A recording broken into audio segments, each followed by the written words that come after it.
Buenas tardes. Bienvenidos en nombre de la Asociación de Amigos de los Jardines del Buen Retiro. Es un orgullo para Madrid y por tanto para España tener dentro de nuestro patrimonio una de las maquetas más antiguas de Europa, la del ingeniero militar León Gil de Palacio,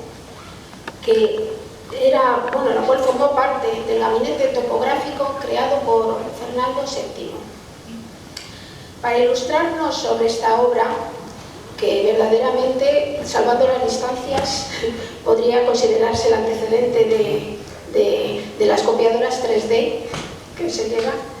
Bien, pues tenemos aquí al doctor Joaquín Álvarez Barrientos, cuyo currículum es tan extenso que, para ganar tiempo, si me lo permiten, lo voy a sintetizar, porque si no nos llevaría mucho tiempo. Él es doctor en Filología Hispánica por la Universidad Complutense de Madrid.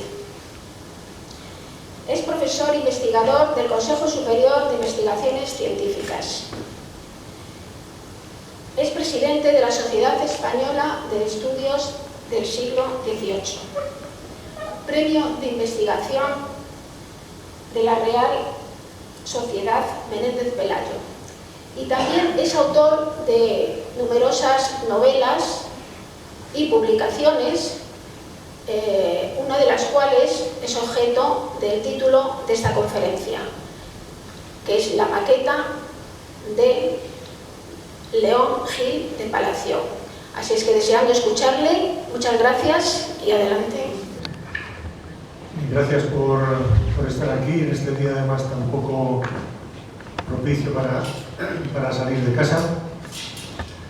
Y sí, voy a hablar sobre la maqueta de Madrid, pero en general voy a hablar más sobre el autor de la maqueta, sobre León Gil de Palacio, para dar una visión de su vida, de sus actividades, que fueron muchas importantes, relacionadas con Madrid, prácticamente todas, y con el Parque del Retiro también, porque los últimos 20 años prácticamente de su vida los pasó viviendo y trabajando en el Palacio y en el Casón.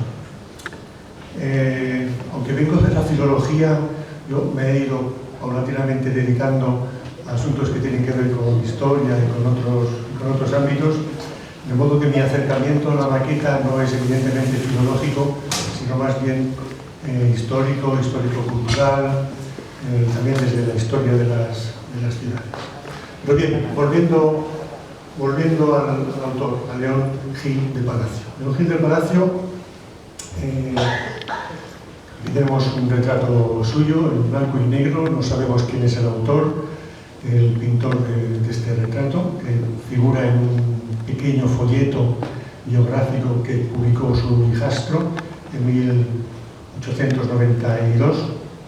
León Gil de Palacio nació en Barcelona en 1778, en una familia bastante acomodada. Hizo una serie de estudios científicos y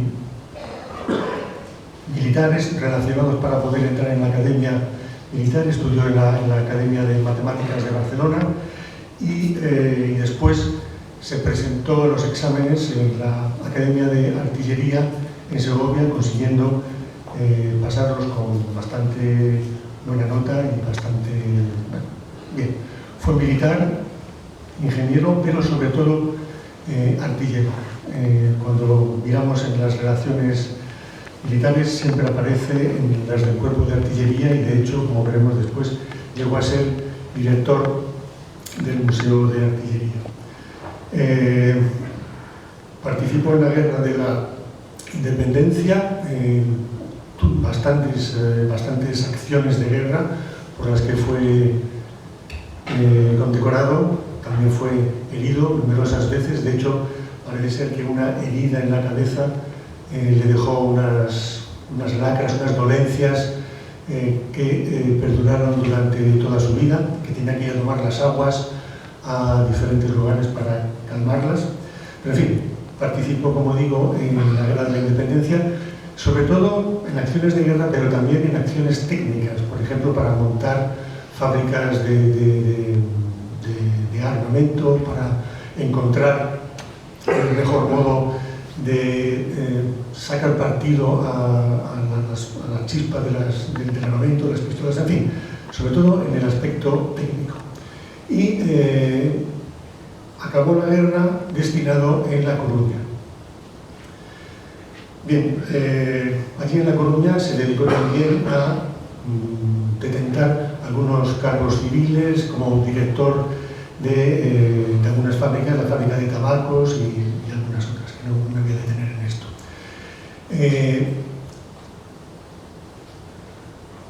Cuando llega el trienio liberal, León Gil sigue asentado en La Coruña y allí es uno de los primeros que apoya el levantamiento de Riego. La Coruña fue, en la ciudad en la que él estaba destinado, La Coruña fue la segunda ciudad que se sumó al levantamiento, al parecer, y él fue uno de los que llevó adelante, junto con las milicias nacionales, el apoyo a esta insurgencia. Consecuencia de ser tan declaradamente liberal es que cuando los 100.000 hijos de San Luis restituyen el orden monárquico y acaban con el sistema liberal, él es apresado y acusado de liberal y también de masón.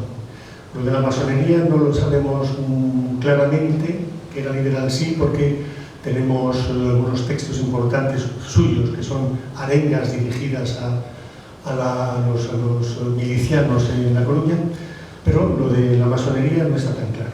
Era la propaganda, tanto a favor como en contra, siempre adjudicaba la condición de masones a muchas personas que después he visto que no lo eran.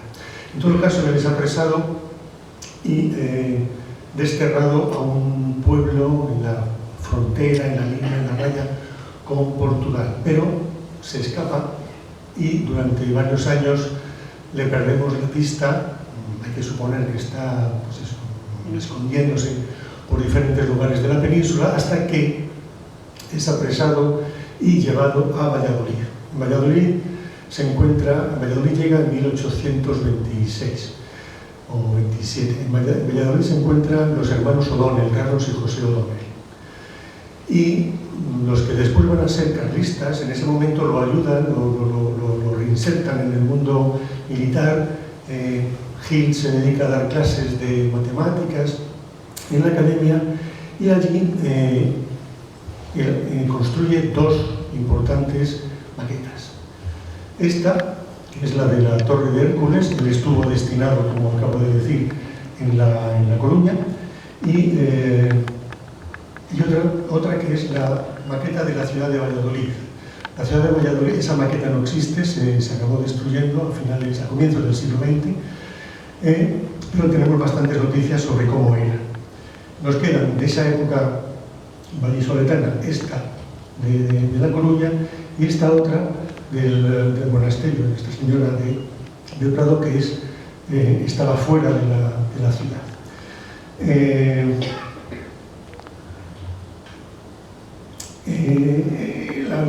El faro o la Torre de Hércules durante un tiempo fungió como elemento militar, pero también fue simplemente un faro. Los otros edificios que se ven a la izquierda, no sé si es su izquierda, sí, a la izquierda de la imagen, son también edificios militares de La Coruña, pero no se encuentran en ese lugar, en el lugar en el que figura la guerra. En fin, hizo estas dos maquetas y la de Valladolid y las presentó a la Academia de Bellas Artes de Valladolid. Lo importante es lo que viene ahora.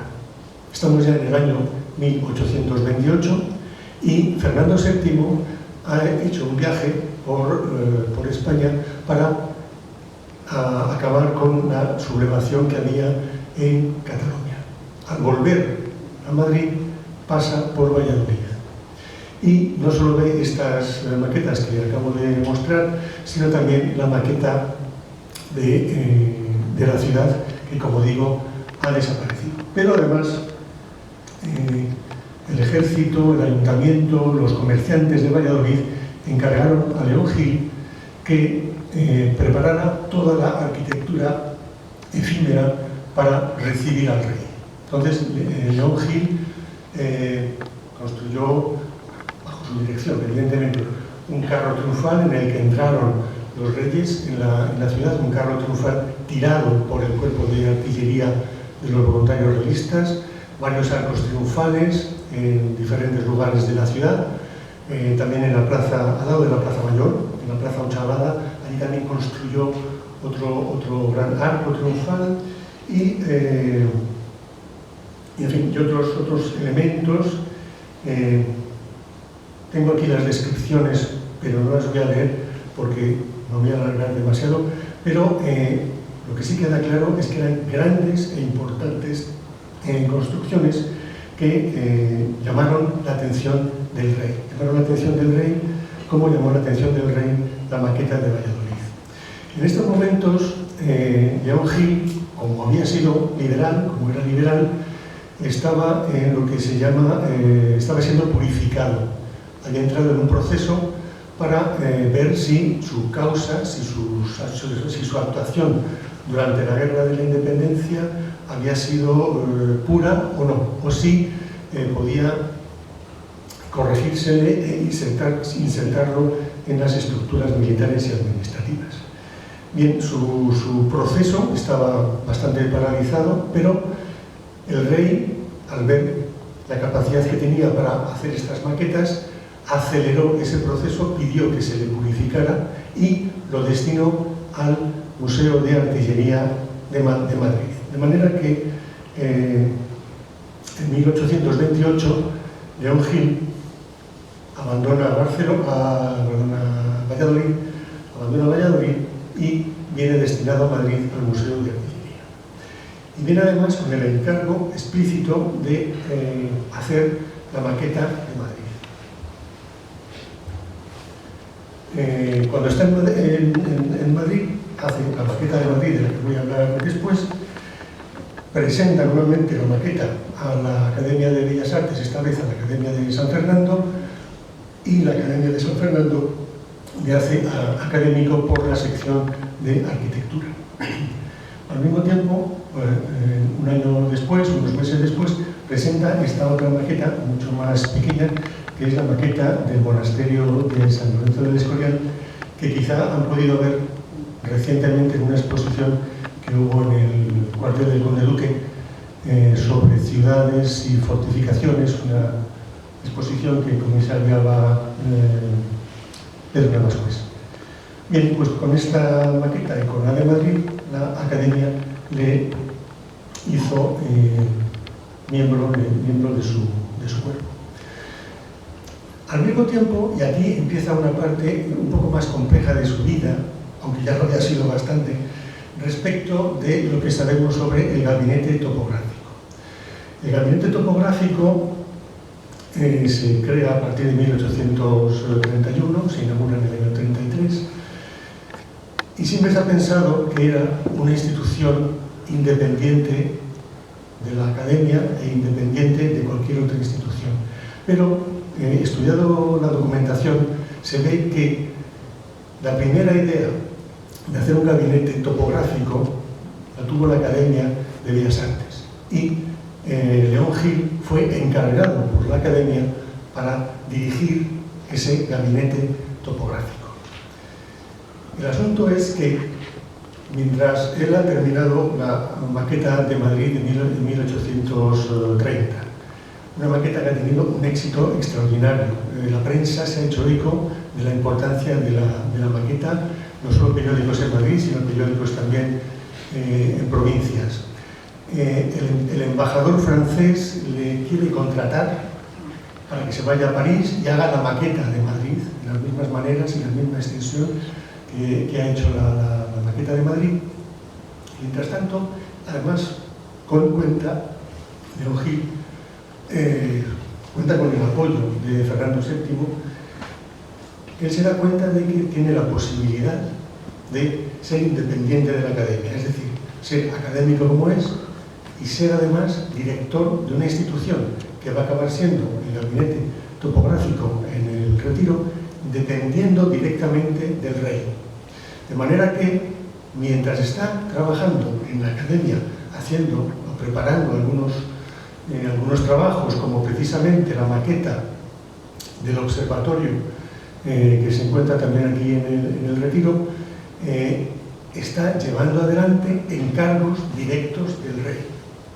Y lo que hace es proponerle a Fernando VII la creación de un gabinete que dependa directamente de él. El rey lo ve con buenos ojos y se lleva adelante la creación de este gabinete. Un gabinete en el que, según los planes del rey, según los planes del mismo León Gil, debía estar representado todo el territorio del imperio mediante las maquetas de las ciudades, de las capitales más importantes del reino. Naturalmente, esto no se llevó a cabo, en parte porque el rey muere en 1833 y el apoyo que Gil tenía desaparece drásticamente desde ese momento, y el gabinete empieza a tener otras utilidades. Pero bueno, estoy siendo un poco desordenado, estoy adelantando cosas. Cuando Gil hace la maqueta de Madrid, ha trabajado en otras obras, como estas posteriores. Este es el acueducto, una maqueta del acueducto de Segovia, que se encuentra en la Academia de Artillería del año 80-45. Pero lo que él hace, la maqueta de Madrid,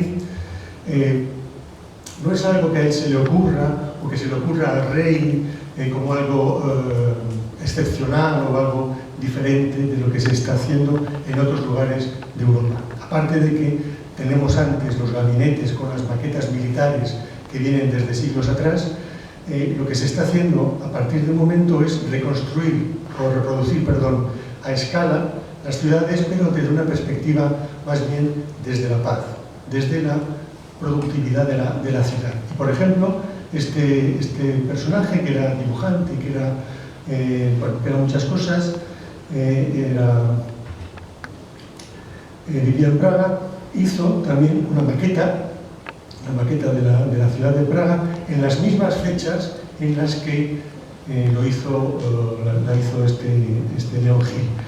Es, hasta donde yo sé, la única maqueta que se conserva similar en la época. Hay otras posteriores, como esta de 1875, pero el espíritu con el que se inició esta maqueta es muy similar al de la maqueta de León Gil. Esta, como pueden ver por la fecha, es posterior, pero está basada en un mapa de 1730 y tantos, el que realizó Tosca, que tiene mucho interés. Esta maqueta se puede ver todavía en Valencia y es una maqueta sumamente interesante. Pues bien, en este ámbito de construir maquetas desde el punto de vista civil, llamémoslo así, se encontraría la maqueta de Madrid. La maqueta de Madrid, que se termina en 1830 y se comienza en 1820, se hace en un momento en que la ciudad está siendo pensada por diferentes intelectuales. Uno de los más importantes y el más conocido, desde luego, es Mesonero Romano. Mesonero Romano escribe el Antiguo Madrid, escribe el Manual de Madrid, diferentes obras que son contemporáneas de la fabricación de la maqueta en 1830. No tenemos testimonios de que ambos, León Gil y Mesonero, se conocieran, pero es muy posible que así fuera, por las alusiones de Mesonero a León Gil en las obras del primero. La maqueta, además, tuvo un uso, como se decía en la época, y todavía hoy, aunque mucho menos, tuvo un uso edilicio, se utilizó para ver cómo era la ciudad, porque evidentemente si la vemos de golpe, pues nos podemos hacer una idea bastante general de la ciudad, más allá de la experiencia que cada uno tiene, una experiencia parcial de la ciudad, la experiencia que tiene de sus paseos, de sus visitas por determinadas zonas. De esta manera se puede ver de un vistazo, se puede echar un vistazo, se puede tener una idea de cómo es la ciudad y por dónde se puede intervenir. La ciudad todavía tenía la cerca alrededor, no la perderá, como saben, hasta 1868, pero inmediatamente después de esta fecha, con la desamortización de Mendizábal y otra serie de acciones, la ciudad empieza a cambiar, empieza a convertirse en otra cosa, va a dejar de ser la ciudad cerrada que tenemos aquí, y la impresión de ciudad acabada, y va a empezar a ser una ciudad en desarrollo, una ciudad creciente, una ciudad que no termina nunca, como por ejemplo la que tenemos hoy en día. Y esta es una de las razones, creo yo, por las que se hace esta maqueta, además por la que acabo de decir hace un momento, de que forme parte de ese gran museo que sería la reproducción del Estado, la reproducción del Imperio, mediante las maquetas de las grandes y más importantes ciudades del reino. Bien, ahora tengo traído algunos detalles que tienen que ver precisamente con los lugares en los que se desarrolló gran parte, como digo, de la actividad de León Gil. Aquí se ve en primer plano el Salón de Reinos y detrás está el casón, el edificio blanco, el casón del Buen Retiro, con el Museo del Prado a la derecha. Cuando se lleva adelante el gabinete, se instala en el Salón de Reinos. El Salón de Reinos en ese momento estaba absolutamente arruinado, según los testimonios de la época. León Gil lo restauró, lo levantó, lo arregló y instaló en él el gabinete topográfico en 1831 y se inauguró en 1833. Tan tarde porque diferentes obras, pero sobre todo porque el rey nunca encontraba un momento para asistir a la presentación, a la inauguración de este gabinete. Tenemos el artículo periodístico, uno de ellos, que narra la presencia de los reyes en la inauguración. Es un artículo publicado en julio de 1833,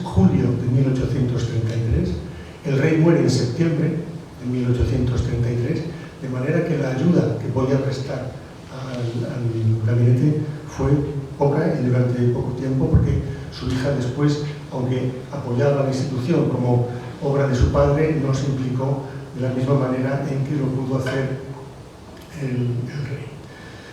Este texto está escrito por un periodista importante en la época, Mariano de Rementería y Fica, y el periodista lo que hace es aprovechar la inauguración del del gabinete para construir una pieza en la que se hace naturalmente propaganda del rey, como siempre sucedía, pero una propaganda del rey desde un punto de vista de un personaje científico, alguien que sabe de ciencia, igual que su esposa, alguien que es protector, evidentemente, de los españoles, pero sobre todo de los científicos, porque apoya instituciones como el gabinete topográfico, y además alguien que naturalmente es el padre de todos los españoles.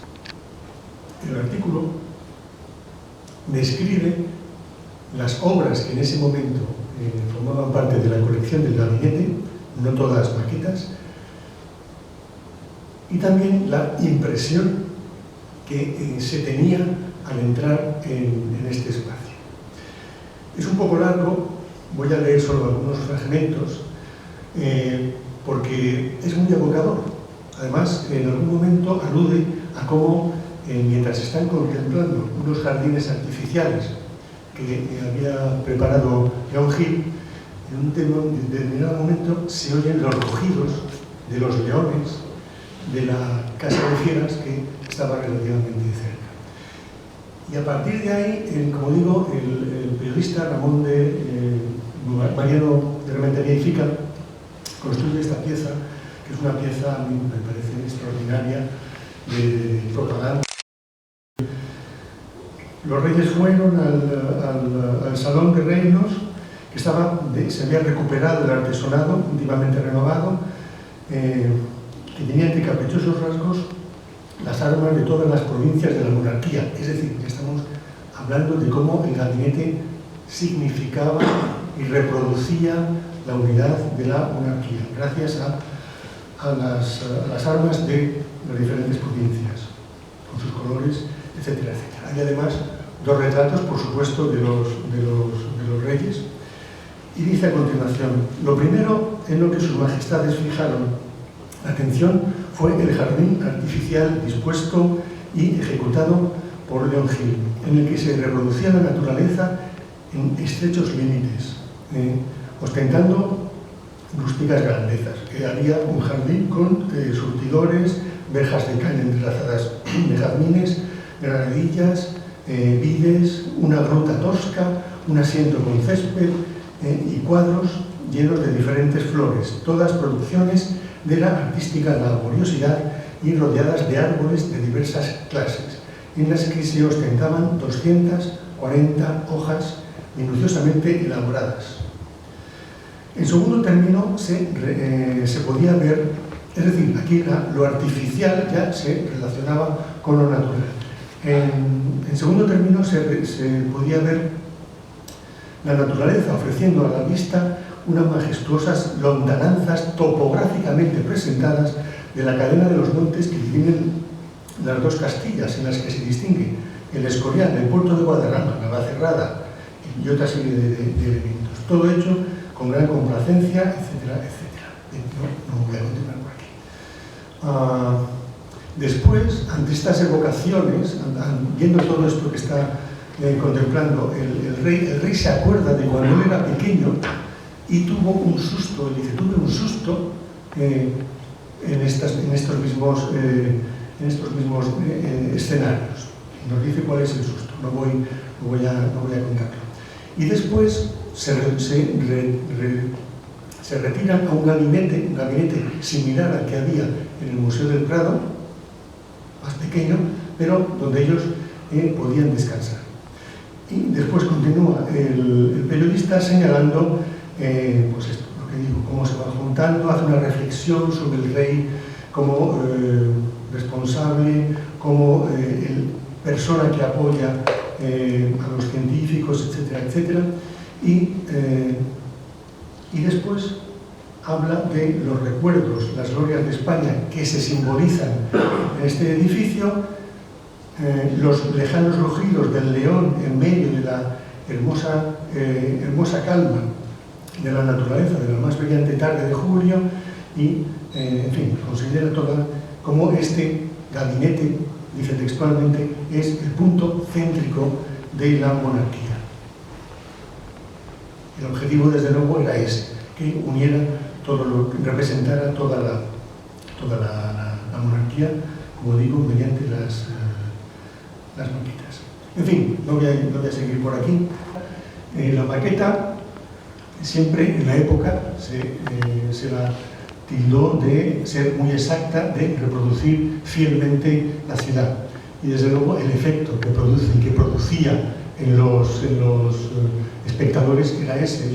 Ellos conocían diferentes lugares, incluso cuando se expuso en el Museo de la Artillería y después en el Casón, uno de los funcionarios que estaba en el museo con un puntero señalaba a los que visitaban la maqueta señalaba la casa en la que ellos vivían, de manera que podían identificarla y reconocerla.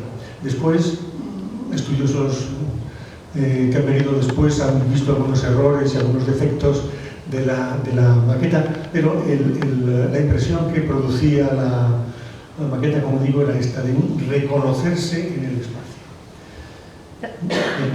Otro detalle, nuevos detalles.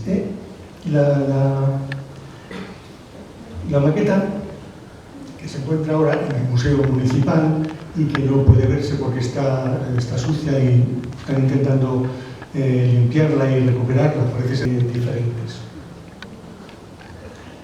Bien, esta es otra imagen del gabinete topográfico. Hoy las imágenes, la visión que tenemos del Casón del Buen Retiro no tiene nada que ver con cómo era el casón en el momento en que albergaba el gabinete topográfico. Por eso traigo esta imagen que es bastante interesante. Este es el lado que daría ahora a Alfonso XII, a la calle Alfonso XII. Esta es otra imagen anterior del salón y del casón, y estas son ya imágenes posteriores muy parecidas a las que hemos visto antes de cómo fue evolucionando la arquitectura del casón. Todo esto luego ha ido desapareciendo y el cuerpo central ahora sí que se mantiene. Esta es una imagen bastante reconocible, bastante clásica. El casón está ahí al fondo, en el medio. Justamente el año antes en que el casón, el gabinete, fuera desinstalado.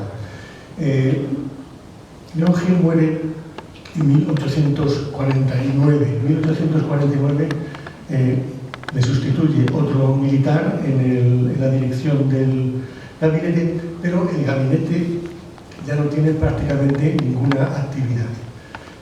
Y la administración del Real Patrimonio, del Patrimonio Real, no le ve ningún sentido a mantener una institución que ya alberga, sí, algunas maquetas, pero además alberga disecaciones de los animales que morían en la casa de fieras y que no sabía qué hacer con ellas. Se los disecaba y los guardaban en el gabinete, de manera que ven que eso no tiene utilidad, que es un gasto inútil, y lo suprimen en 1854. Esta es una imagen, como digo, anterior. Las piezas se distribuyen entre el Museo del Prado, el Museo de Artillería, el Museo de Ingenieros, en diferentes centros, donde algunas todavía se mantienen, otras se han perdido. En 1841, el Museo de Artillería se desplaza al Salón de Reinos, de manera que el gabinete que estaba en el Salón de Reinos pasa al casón. Bien, el Salón de Reinos era, como lo ha seguido siendo todo hasta hoy, un edificio goloso requerido siempre por el Museo del Prado. De manera que durante el tiempo en que León Gil es director tanto del gabinete como del Museo de Artillería, tiene sus rifirrafes con José Madrazo, con el director del Museo del Prado. Incluso hay un momento en que para festejar el cumpleaños de la reina, pues León Gil hace los cañonazos de rigor y se rompen varios cristales del museo, de las ventanas del Museo del Prado, lo cual lleva a que José Madrazo escriba una carta furibunda, casi diciéndole que es incapaz de mantener el orden, que no valora el patrimonio nacional, etcétera, etcétera. León Gil le contesta. Finalmente, José Madrazo crea una galería de cuadros de reyes, de monarcas españoles, algo que ya había hecho antes León Gil en el gabinete, y consigue llevarse todos los retratos de esos monarcas que había conseguido León Gil, se los lleva al Museo del Prado. En fin, tienen toda una serie de polémicas y de vicisitudes y de dificultades de convivencia hasta que León muere en 1849. Como he dicho, fue director del gabinete topográfico y fue también director del gabinete del Museo de Artillería durante muchos años. Fue director del Museo de Artillería desde 1837 hasta que muere en el año 49. En esos años hizo una importantísima labor para recoger patrimonio de la industria militar y también patrimonio histórico. Muchas de las cosas que ahora vemos en el Museo del Ejército en Toledo las consiguió él. Por ejemplo, la famosa tienda que se decía que era de Carlos V, que en realidad es una tienda del almirante Martín Alfonso de Sousa, que era un marino portugués. Esta tienda entra en el museo gracias a las gestiones de León Gil y otras grandes piezas importantes que se pueden contemplar allí. Estas estatuas se habían preparado para que figuraran en el coronamiento del Palacio Real. Formaban parte del proyecto de adorno que Martín Sarmiento había preparado. Pero a Carlos III no les gustaron y las quitaron. Y muchas de ellas estaban almacenadas en palacio. Entonces él pidió traer, y pidió solamente 2. Ahora hay, si no recuerdo mal, hay 6. Pidió 2, pero aquí ya vemos que hay 4. Bueno, como digo, además de director de estos 2 centros, del Gabinete Topográfico y del Museo de Artillería, fue también director de este centro, la Galería Topográfica en Recoletos. Este centro, la Galería Topográfica, se encontraba en la Plaza de Colón, donde hoy están los Jardines del Descubrimiento, las grandes piedras y el monumento a Blas de Lezo, en esa parte. Y estuvo funcionando hasta 1856, en que se derriba para levantar la Casa de la Moneda. Bien, de la misma manera que el gabinete topográfico quería reproducir, como ya he dicho varias veces, el reino reducido a maquetas y fracasa, la Galería Topográfica es un ejemplo de cómo la nueva administración, de cómo el sistema liberal, de cómo la burguesía, de cómo la propiedad privada, la empresa privada prospera. Este es un proyecto que llevan a cabo varios amigos, entre ellos León Gil, y tiene un éxito bárbaro durante todo el tiempo en el que funciona. La galería se anunciaba prácticamente todos los días en la prensa. Este es uno de los ejemplos, y a partir de un momento, aparte del texto, incorporan, y esto es una novedad que yo no he visto en otros anuncios, incorporan la imagen del edificio en el que se encontraba. Aquí se ve cómo era la galería topográfica. Bien, en la galería topográfica se veían muchísimas cosas. Se veían transparentes, se veían maquetas, se veían vistas de batallas carlistas, por ejemplo, que atraían muchísimo. Se veían además paisajes extranjeros, como por ejemplo los Montes Atlas de Marruecos. Se veían edificios de París, edificios de Londres, y el propósito de la Galería Topográfica se encuentra en esta página de este pequeño folleto que publicaron en 1841. Está escrito, aunque no está firmado, está escrito por León Gil, para mostrar cómo su objetivo es atraer a las familias a un espectáculo que une la educación y el entretenimiento. Y un espectáculo, además, que es 100% nacional. Tanto ellos como los periodistas que dan continuamente noticia de la galería topográfica insisten en que estos ingenieros, estos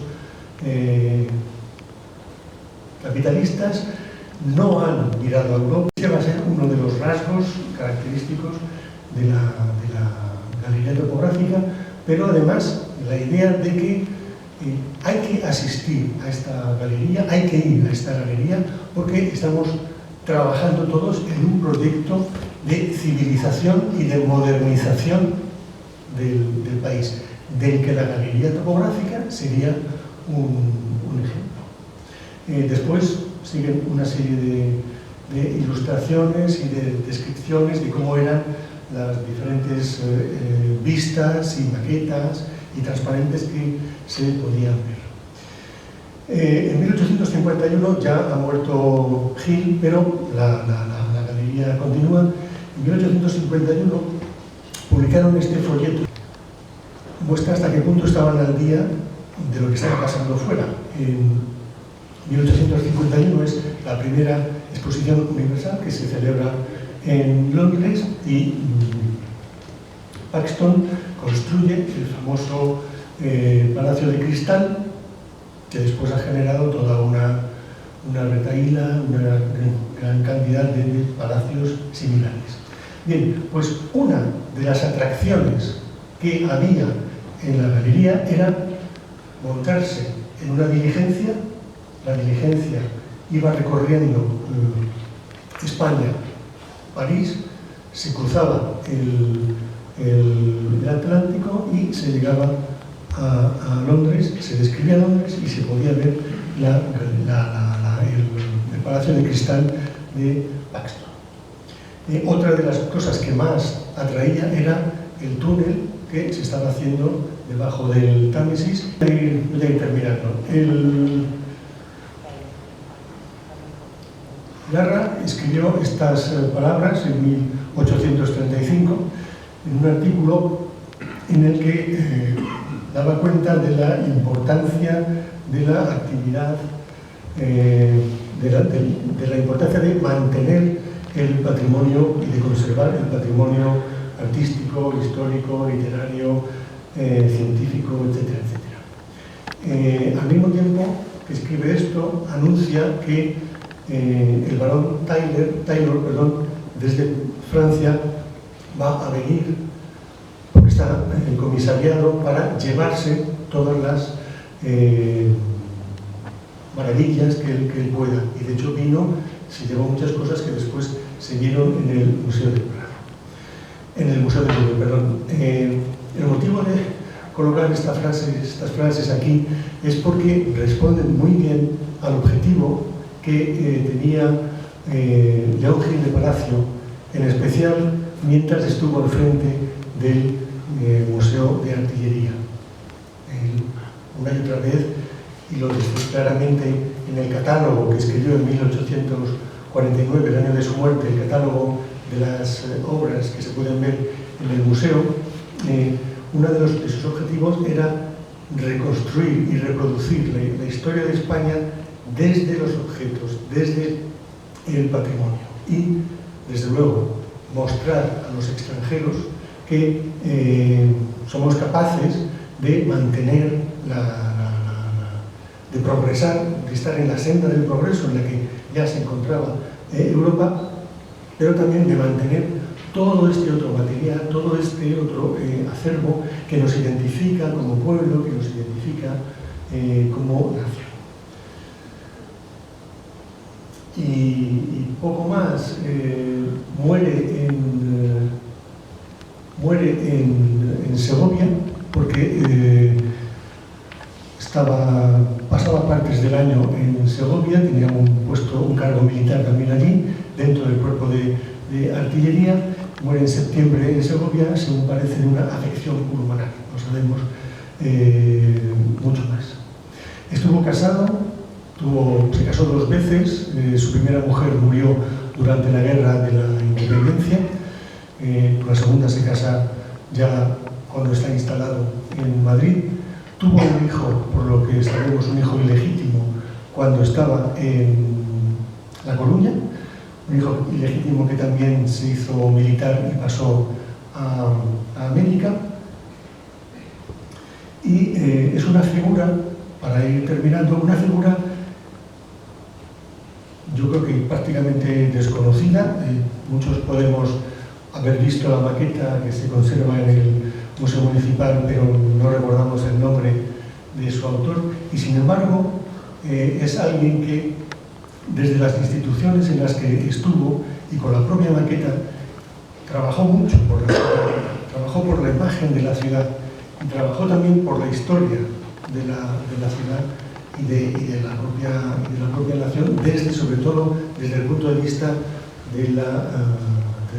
militar y de la industria militar, porque mientras estuvo en el museo también trabajó para incentivar la industria militar, y no solo militar, formó parte de diferentes juntas que lo que intentaban era llevar adelante, desarrollar la industria nacional, mediante exposiciones, en fin, mediante toda una batería de actividades que no siempre tuvieron el